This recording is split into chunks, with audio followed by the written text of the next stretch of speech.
morning. We begin with a quick summary of lecture 17 and move on to the topics to be covered in lecture 18.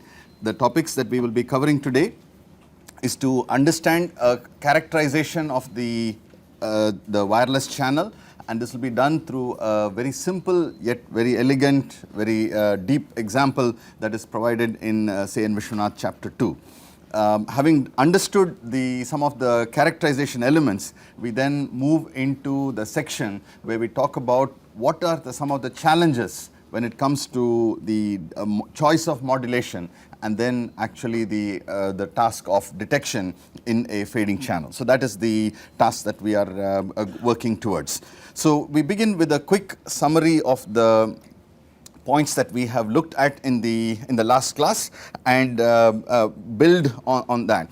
So our main goal so far has been to characterize the Rayleigh fading, which occurs in a multipath environment when there is no line of sight component. So we've looked at the Rayleigh PDF, f v of v by sigma squared e power minus v squared by 2 sigma squared, v greater than or equal to 0, then the corresponding CDF 1 minus e power minus v squared by 2 sigma squared, and use that to understand how we can relate it to probability of outage. So that has been one of the elements that we have looked at in our understanding of that. In the last class, we also looked at the aspects of the interacting objects. So the notion that there are several objects that can give you multipath components that are arriving within the time resolvability window, so that you treat it as a single composite signal. So interacting objects, we said that these would be typically along along an ellipse if it were a single reflection, and because of the time resolution uncertainty, it becomes not just a line ellipse but an elliptical band. And all of those multipath components which we cannot resolve, we treat it as a single composite component which has the Rayleigh statistics. So that is our way of characterizing it. This was something that we had looked at in the last class. We said that the time resolvability is inversely proportional to the bandwidth. So as the bandwidth increases, my ability to do time resolution, my time resolution also actually improves. So we should actually say time resolution actually becomes smaller or becomes better. Okay, so resolution, I just say it as improves. So that so for wideband signals, we have better understanding or better characterization of the multipath channel, but for the narrowband signals, it looks very often like a flat fading channel or mildly dispersive channel. You may see maybe one tap of dispersion. It's not because that the channel didn't have multipath, it had multipath, but your resolvability is limiting that case. So let us summarize the points that we made in this context as well. So if you were to do a true characterization of a channel, you would have to do a wideband characterization. The wideband characterization says that there are a lot of multipath components which are arriving at different time instances. So the red line gives us the frequency response of the channel. And now where does my signal lie? If it were a GSM signal denoted by this blue line, that is the center frequency, and that is the frequency response. Now if the same GSM signal was at a different point, we would see different channel response. But notice that the spectrum itself is not distorted. By and large, what it is seeing is a flat channel. Okay. On the other hand, if I were to have a CDMA system which had 5 megahertz, so think of this as the a CDMA system with 5 megahertz, then I would see some channel variation, which means that I am able to resolve the multipath, and if I co-phase the multipath, then I will get the ability to detect the signal. So the narrowband channels are the ones that are more affected by the fades, and we talked about frequency hopping as a way by which we would deal with the for narrowband systems.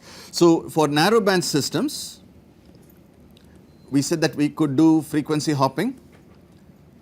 Of course, you could do the error correction also. That is definitely one way of doing it, but frequency hopping is probably, when you look at this diagram, you say that, okay, the best option is to do frequency hopping. Change your center frequency so that you get out of the null that you are in. Whereas for wideband systems, wideband CDMA systems, very important that we qualify that, because wideband systems could be multi-carrier. So CDMA systems are a single carrier wideband system. So basically maybe we can start using that characterization. It is a single carrier wideband system, and the wideband is obtained through the process of spreading. We will be studying a lot about CDMA systems in the future, but for now there is multipath. You are able to resolve the multipath, so you take care of it through the process of equalization, because if you do not take care of it, you will have intersymbol interference. And in the context of a CDMA system, this is called a rake receiver. It's nothing but an equalizer which handles the effect of the multipath. Now, when it comes to wideband multi-carrier systems, that would be systems like OFDM, where you would have large number of these narrowband carriers.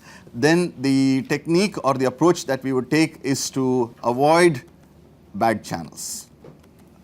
Okay, you can think of the wideband system as having large number of channel options for you to choose from. Avoid those carriers that have a bad frequency response. So therefore, don't waste your transmit power on those. Use your transmit power on those which have got good channel. So avoid bad.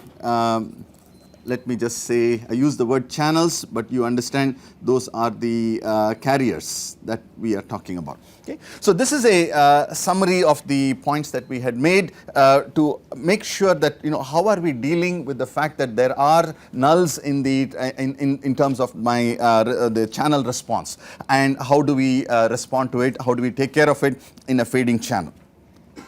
Now, I want to go back to our discussion on the context of the fading channel.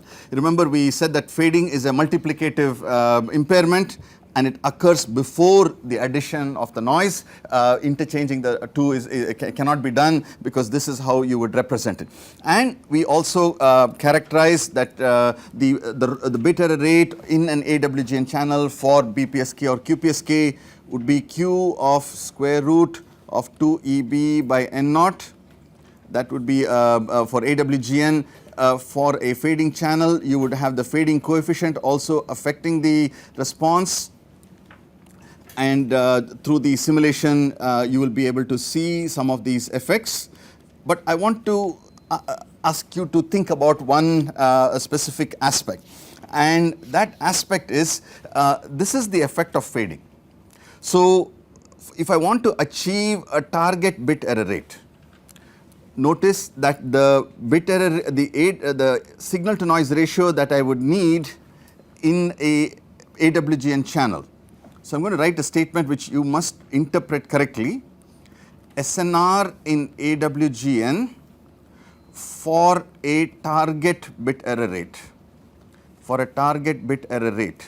is less than the corresponding SNR in a fading channel. If you just say SNR in AWGN is less than SNR in a fading, that would be confusing, probably incorrect statement. There's no, but to achieve a target bit error rate, okay, and I'm sure you're now seeing why it is, because if I want to achieve, let's say 10 power minus 3, and in some cases the SNR required becomes much less, because the further down you go, if you take 10 power minus 4, the difference becomes larger, and so on. So there's always a concern that fading is going, I have to pay a very heavy price if I have to build a communication system that works in a fading environment.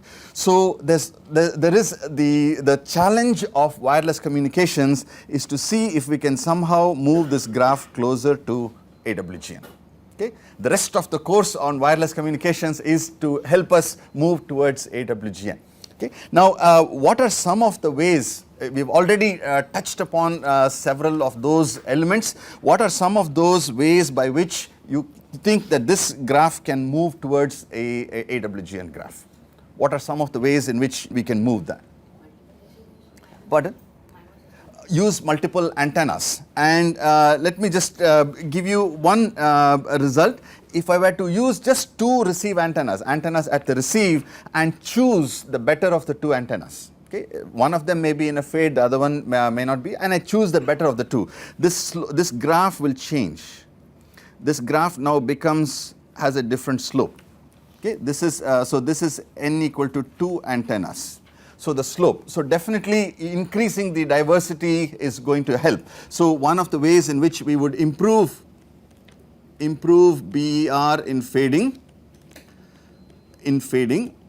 channels, one of them would be more antennas. Okay, but you realize that there is a limit to how many antennas we can keep on a mobile, because mobiles are small and you have to have some spatial, but it falls under the category of spatial diversity. Diversity essentially means that there is a second or alternative signal that is available to you, and it comes because I use a second antenna, which tells me that in space I capture a second signal and I choose the better of those two. What are some of the other methods that we have already studied? Is FEC a way of improving the bit error rate? Answer is yes. FEC. Is FEC a form of diversity? Is it a form of diversity? Yes, no, maybe? It is a form of diversity. And what form of diversity is it? Take a very simple example. I do repetition coding. Every bit I repeat twice. Instead of 1, I transmit a 1 1, or a 0, I transmit a 0 0. But I transmit it separated in time, so that in case there is a fading process happening, both of those bits will not get affected. So if I just repetition transmit, simple form of coding, and that already tells you that this is a form of time diversity. So FEC is a form of diversity, it is a form of time diversity. Okay, and one more method of improving the performance. So now we saw that repeating the information through FEC and separating them out in time is one way of doing it. You can transmit it on different frequencies through frequency hopping. So there is a third dimension that you can exploit with error correcting codes, that is frequency diversity. Frequency diversity.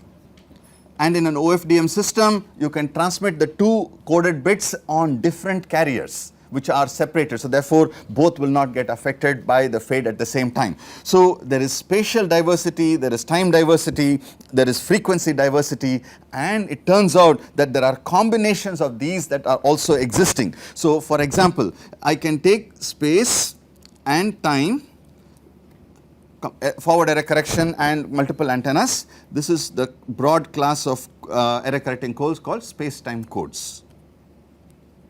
I'm sure when you study error correcting codes, you will study this as one of the important branches. And you already I want you to appreciate, why are we even worried about space-time codes? Because diversity is the one that is going to pull my fading error graph towards my AWGN graph.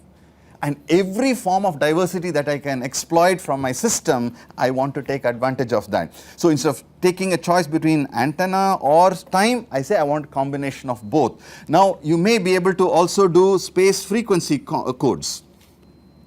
Space frequency codes. You do FEC, combine it with a technique like OFDM or frequency hopping, you can do space frequency. And of course, space time frequency, probably you exploit all the dimensions, that is also possible. So I'm starting to think about the rest of the course. It is about moving this graph from the poor performance as close to AWGN that you will get. The price that you will pay, one is the complexity.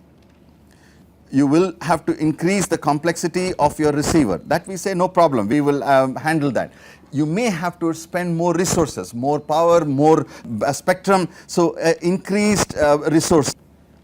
That is also a price that we will pay in order to get the performance. But the idea is that start getting better performance out of the fading channel. So again, when we start talking about coding or when you start talking about the receiver techniques, they are not disjoint. Ultimately, keep this picture in mind. Everything that you do to improve the BER performance is to move the fading BER graph towards AWGN, because AWGN is the best that we can do. Additive white Gaussian noise is something that we cannot eliminate. So that's our baseline. That's our gold standard. Everything that we do, we try to move towards that and achieve the performance close to that. Okay, so this is a quick summary of the points that we had discussed in the last lecture. Are there any questions on the points that we mentioned in terms of the interacting objects, the time resolvability, the ability to interpret the same channel as a wideband channel as well as a narrowband channel? Because, for example, to the wideband signal, it looks like a frequency selective fading channel. To the narrowband system, it looks like a flat fading channel. Now, is there a discrepancy in our description? No, it is the effect that it has based on your channel bandwidth, and that is why we are able to interpret, that's why we are able to say how does a narrowband system deal with fading, how does a wideband system deal with fading, and a lot of these will become clearer as we go progress in the course. The question is, what do we do if we have constructive interference? Say thank you to nature and be very happy. Well, you will find that constructive interference will not happen all the time. There may be momentarily certain scenarios where you will do better, but remember, it's a distribution. You have to keep in mind that ultimately it is that distribution that's going to affect you. And though you will have instances where you may do better than AWGN, those times when you do worse than AWGN will pull you down in terms of the average. So the net result is that you are much worse off than AWGN.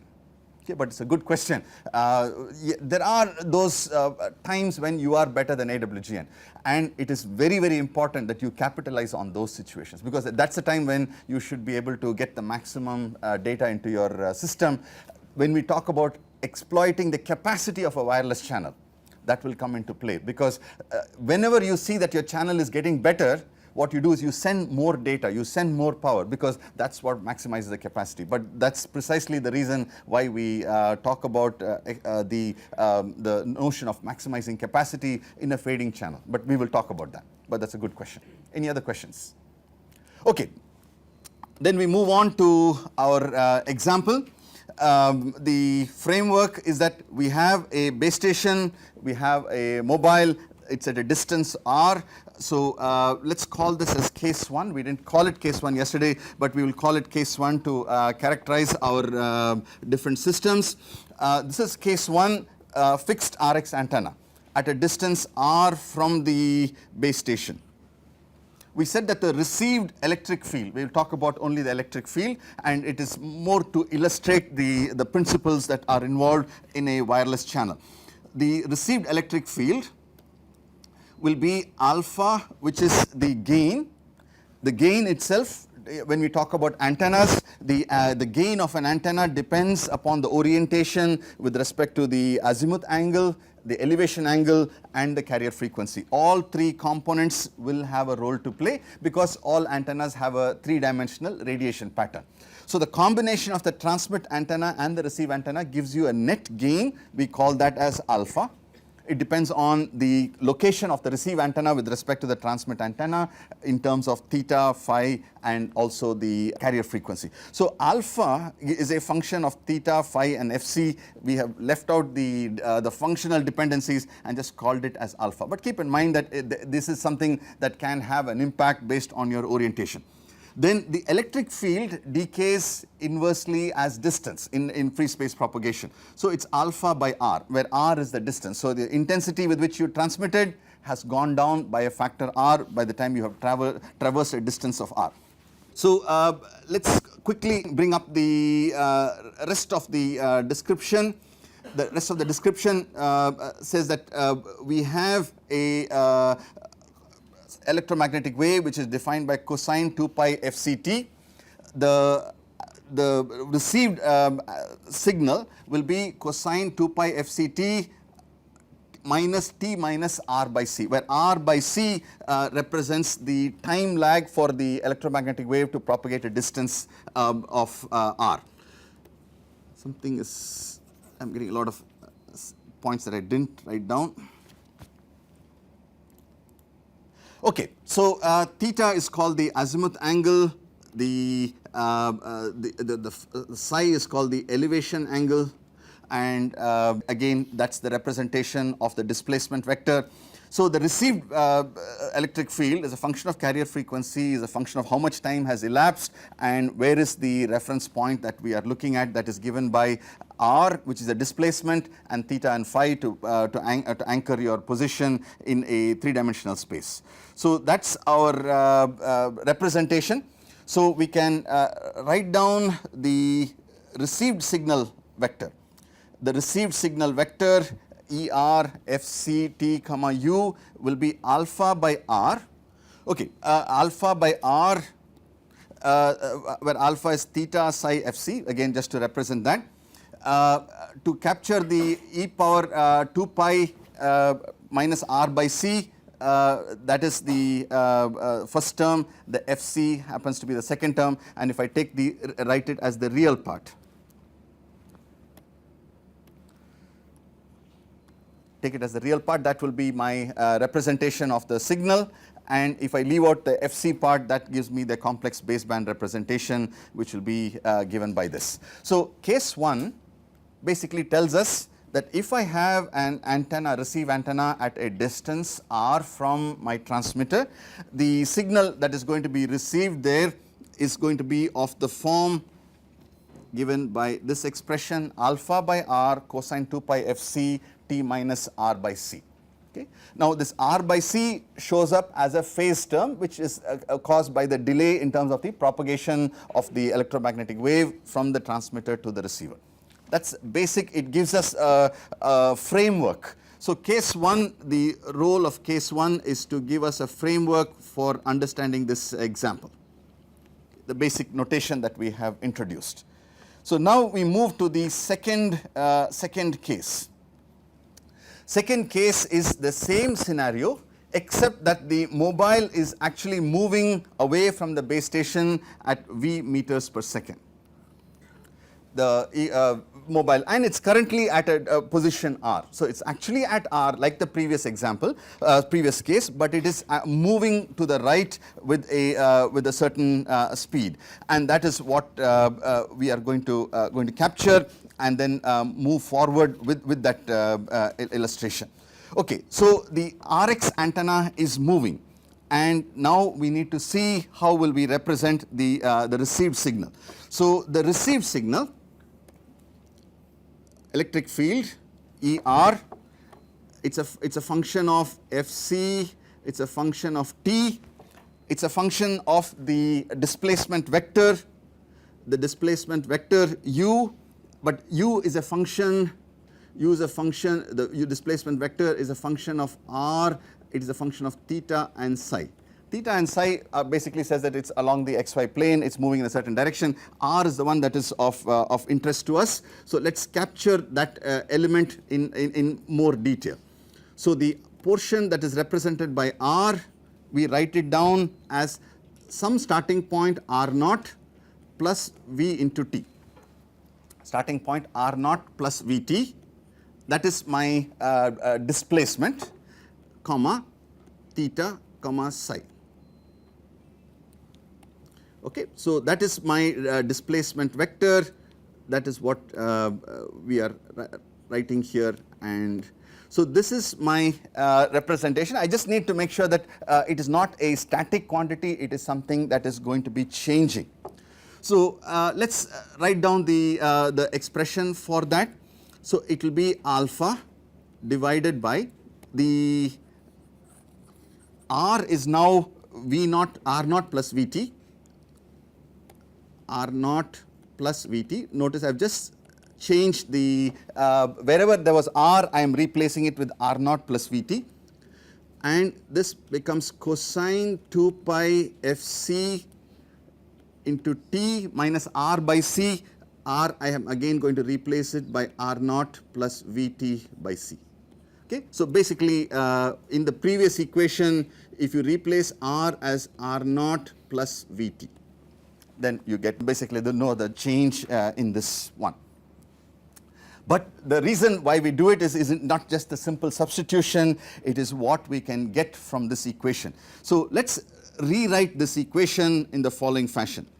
Alpha by R naught plus Vt, no insight there. The second term is where I would like you to focus on. It is 2 pi Fc. Okay? Basically combine the t terms together. So the t terms, if I want to combine, it is 1 minus V by C into t minus R naught by C. Okay? And then I will have to draw brackets around that. Let me draw the brackets in green. Okay? If I have made some mistake in terms of the sign or something, just catch it, let me know. Is this okay? Basically, we have just rewritten this expression. Two observations. This one, this second term, R naught by C, what does that indicate? That means it was your starting point. So it's like a starting phase offset. Okay, so there is a initial phase that is present, that is represented here. But I want you to now focus on this particular portion of it. So it is Fc into 1 minus V by C into T, or the second term is Fc V by C into T. What is that? Doppler shift. So that means the minute the antenna starts moving, you don't longer have a constant carrier frequency, but the Doppler will start shifting.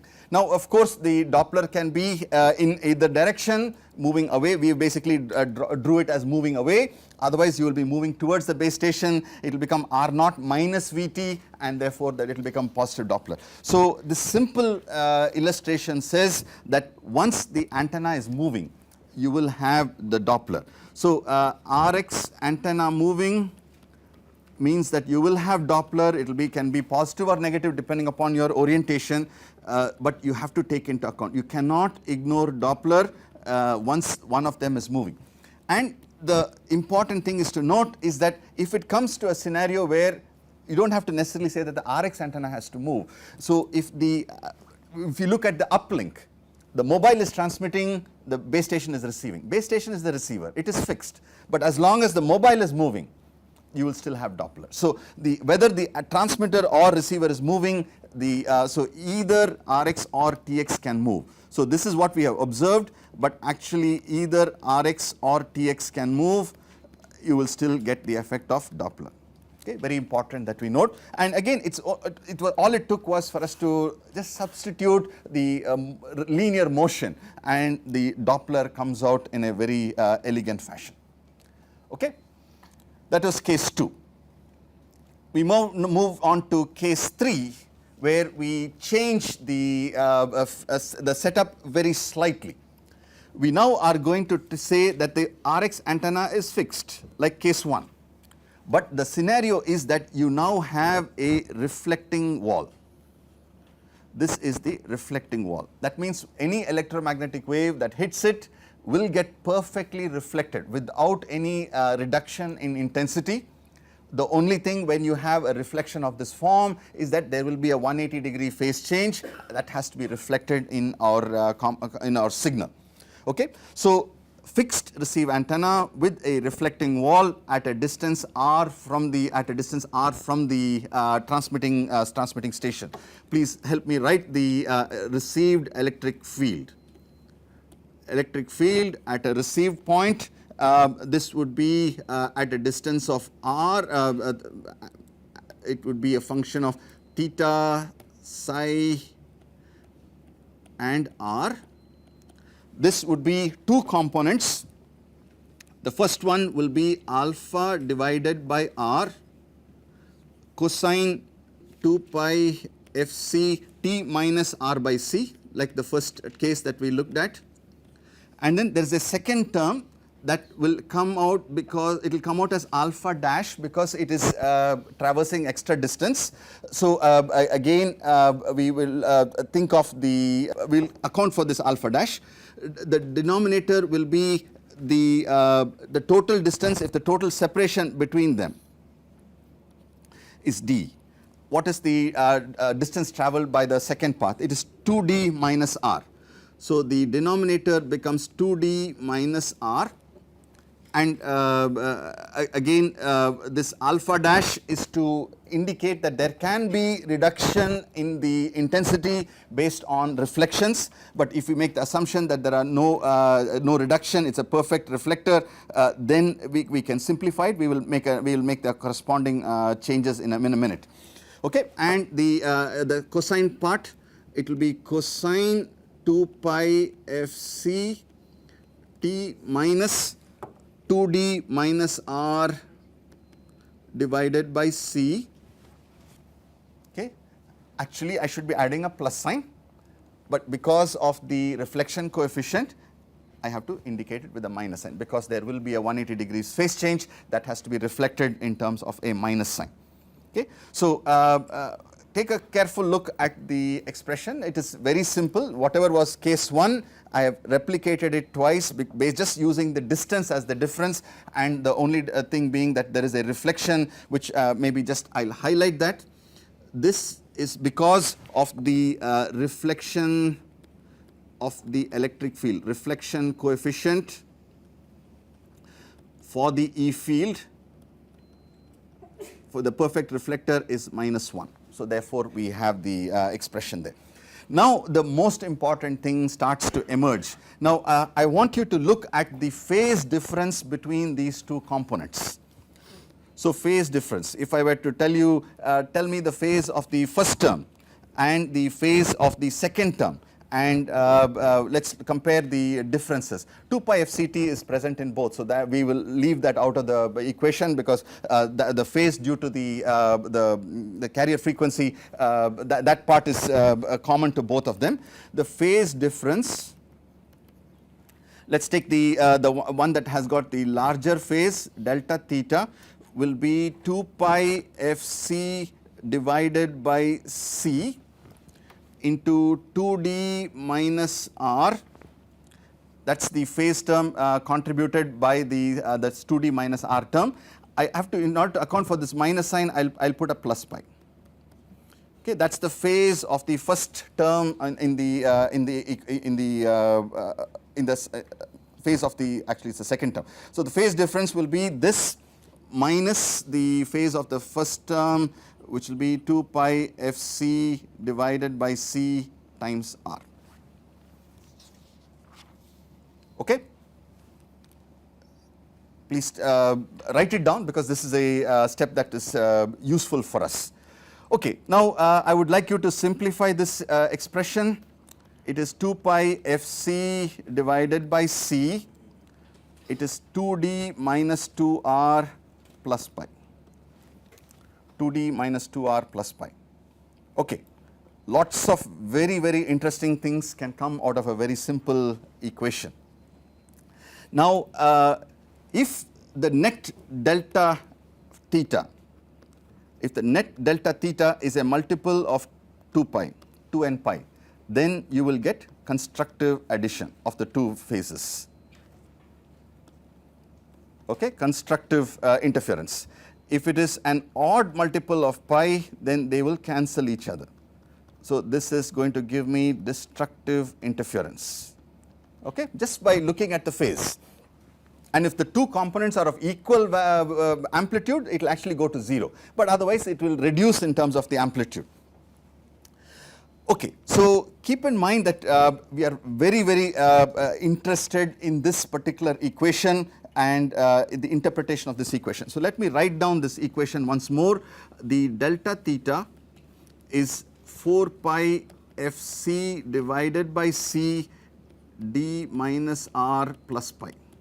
That is the expression that we have. Okay. Now, in order for us to gain the insight that we want to, let me rewrite this expression in the following fashion. I take out pi as a common term, then what I will have is d minus r. What is fc by c?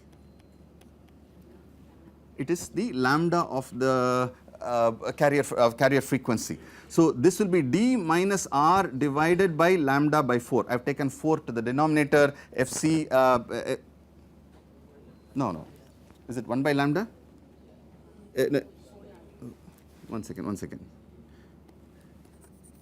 Okay, it is Fc lambda is equal to C. So, Fc by C is 1 by lambda.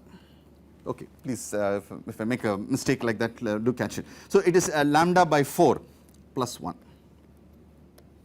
Now, you may say, well, you know, this is just a simple rewrite. What is the importance of this?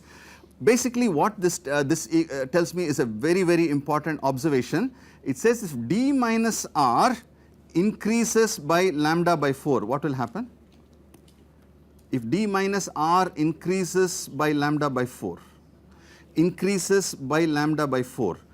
that means whatever is the original phase is now going to increase by pi, because that is the term that is going to, so the delta, the increase, if d minus r is some initial value and if it changes by lambda by 4, this means that my delta theta is going to change by pi, increases by pi.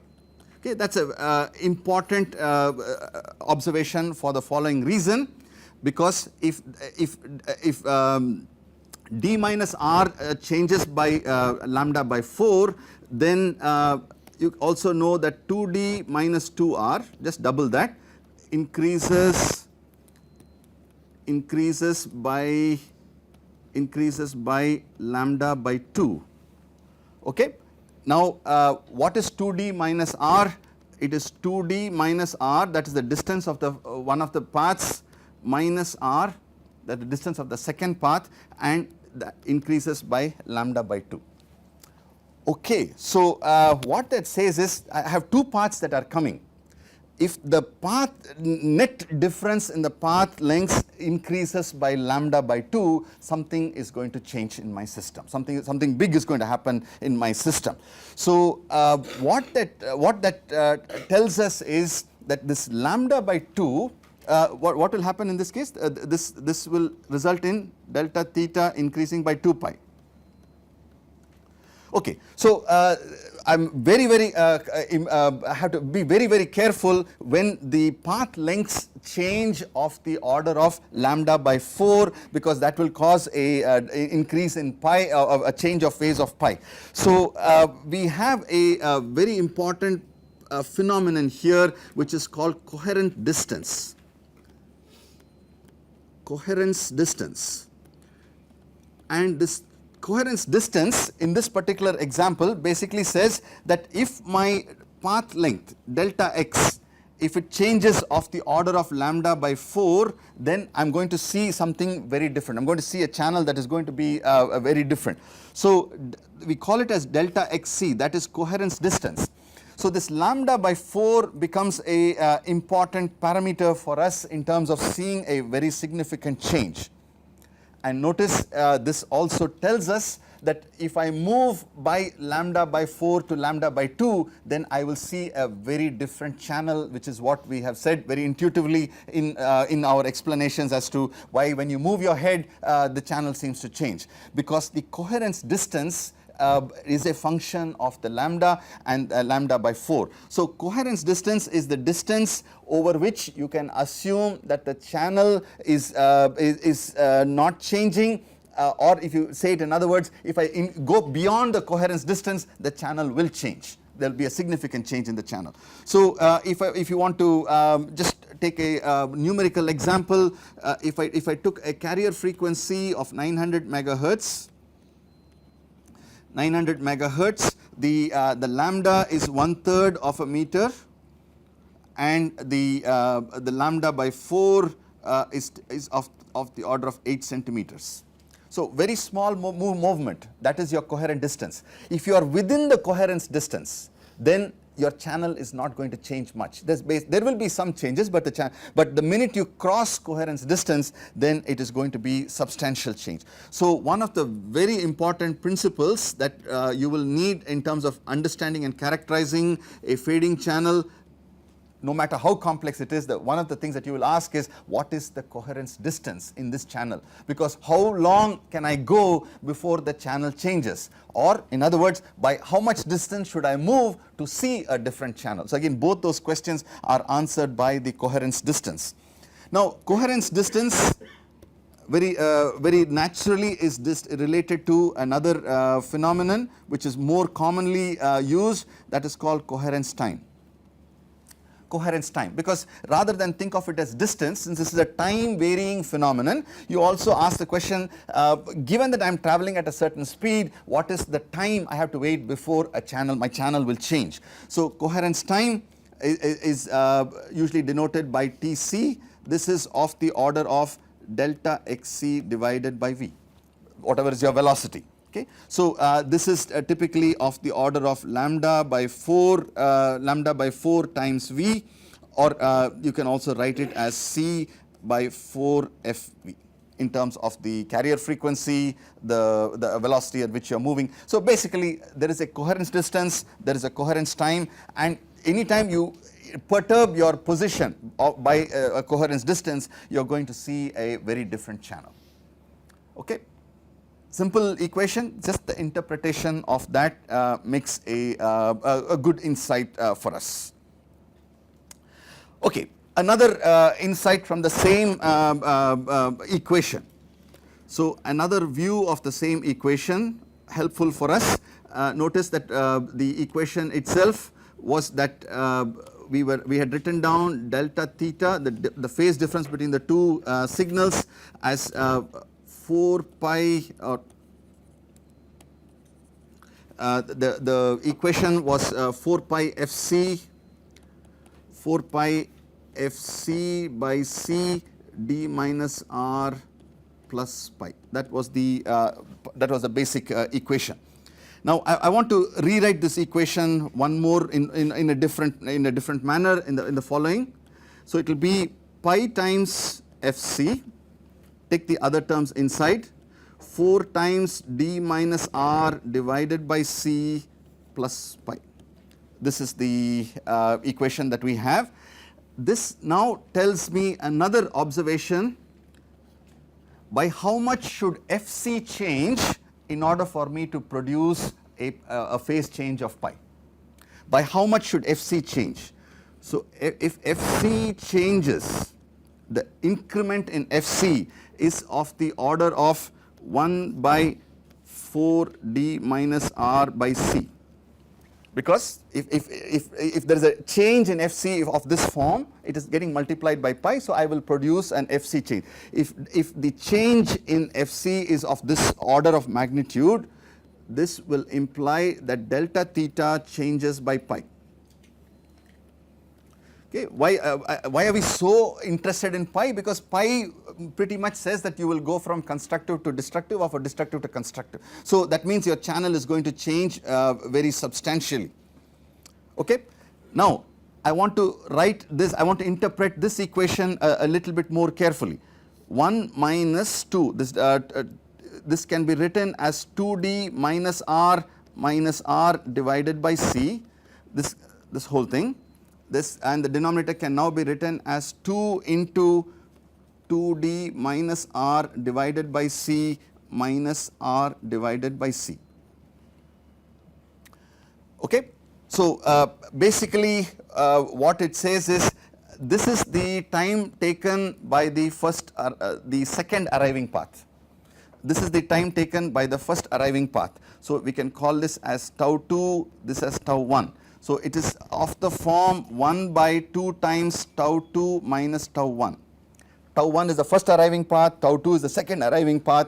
So this is the time difference between the multipath components. This is the time difference between the multipath components. Okay. This is called the delay spread. How much delay difference is between the two multipath components or the different multipath components. So you always define your delay spread in terms of the first arriving multipath and the last arriving multipath, and then you interpret. So what this says is, if my fc changes by a reciprocal of the delay spread, that means I am going to see a different channel altogether. So my coherence bandwidth, now it's coherence band of distance in frequency, we call it as coherence bandwidth. Coherence bandwidth is proportional to 1 by tau d, where tau d is the delay spread of my channel. Very important question. when somebody says I'm going to do frequency hopping, you must tell them by how much they should hop in order to see a different channel. And that has to be greater than your coherence bandwidth, because then you are guaranteed that the channel will be different. Now that coherence bandwidth depends on the delay spread between the two channels. Now if it so happens that there is only one multipath component, what is your coherence bandwidth? Delay spread is 0, it is infinity. So frequency hopping will not help in a flat fading channel. If there is no multipath, then there is no, this is the channel response, the frequency response is completely flat, frequency hopping does not make any difference. But on the other hand, if I have two multipath components which are separated by 100 nanoseconds, okay, 100 nanoseconds. So you say that your coherence bandwidth, let me introduce a notation right here itself. We call it as BC. Coherence bandwidth is of the order of the delay spread between the two, 100 into 10 power minus 9. You can say that, I have to jump by 10 megahertz to get the bandwidth, to get an uncorrelated channel. Okay, so it starts to tell you. So what are the things that this case has given us? Several things. One, it told us what is the coherence time. Coherence time, coherence distance, those two are related. Coherence distance, and the third one is coherence bandwidth. Okay, just an interesting observation. The coherence bandwidth depends on the delay spread of the time. Basically it depends inversely on the time, on the delay spread. The time, coherence time inverse is basically depends on the lambda that we are working with. So basically the interlinking between the time and the frequency domains is something that we will start to work with and appreciate as we move forward. So basically this is the case that gives us these two elements. Okay, so now taking it forward, would like to now quickly summarize the next case. The next case is going to give us a slightly different perspective. We will have a moving antenna, moving RX antenna, moving to the right at V meters per second, base station, the reflecting wall. So previous case had only the moving antenna, now we have the reflecting wall as well. So now what I would like you to do is let's quickly write down the equation for the received electric field. ER is equal to basically wherever there is distance, now we need to write it in terms of the alpha by R naught plus Vt cosine 2 pi Fc T 1 minus Vc 1 minus V by C into T minus R naught by C. Keep in mind the reflection coefficient, there is a minus sign, alpha prime divided by 2D minus R naught minus Vt, that is the displacement, cosine 2 pi Fc.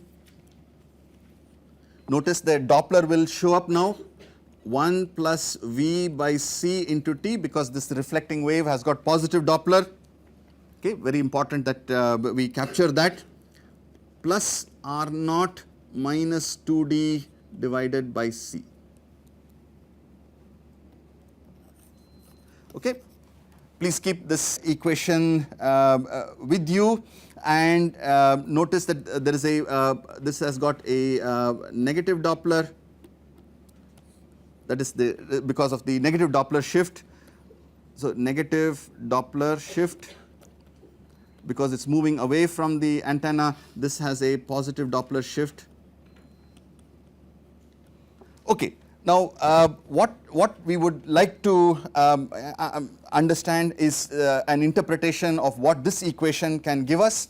and what are some of the elements that we can understand from the Doppler, understanding the impact of the Doppler. So basically this particular case is going to give us more insights regarding the Doppler, okay, and how this Doppler will manifest itself in the context of a fading channel. So basically, when does fading occur? When I have movement and there are reflecting objects. I have taken the simplest of scenarios. There is one reflector and my antenna is moving. So interpretation of the Doppler impact will come from this equation.